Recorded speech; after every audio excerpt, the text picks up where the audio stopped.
because I want to get our message out.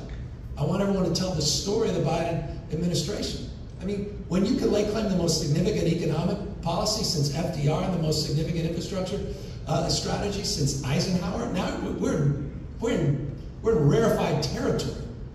When you're talking about the lowest unemployment rate in our lifetime across the board, lowest uninsured rate, lowest poverty rates for African Americans in our nation's history.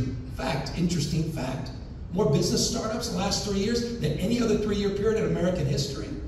I mean, I can keep going down the list. 800,000 new manufacturing jobs, $640 billion in new private sector investment coming in from manufacturing, bringing supply chains home. And this is exciting. More alliance management. NATO's larger and stronger than it's ever been. The Quad, the work he's doing in terms of our Asia-Pacific alliances in Japan and in South Korea.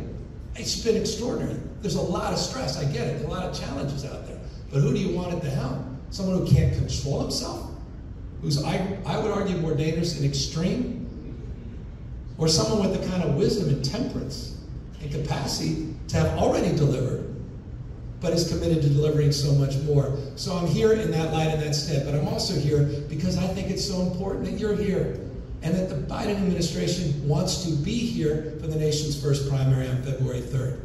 He didn't have to do that, but he came back because he recognizes that you represent the diversity of this nation. You represent America.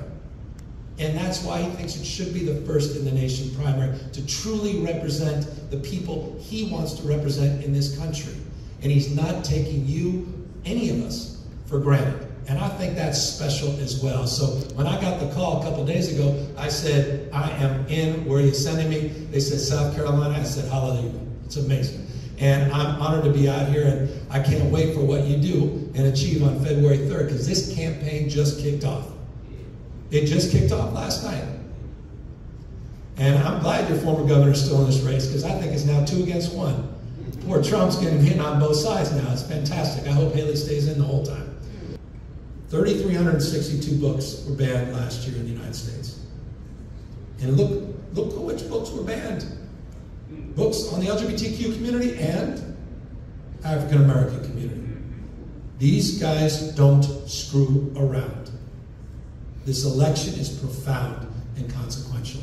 Again, and that should enliven you, because we have the capacity to shape that future. Again, we are not victims of circumstance. We can shift this, and that's why, again, I'm so optimistic. I can't tell you, I know some people are a little pessimistic about November. I am no pessimism.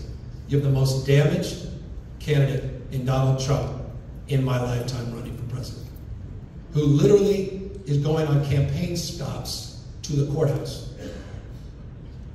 Just think about that.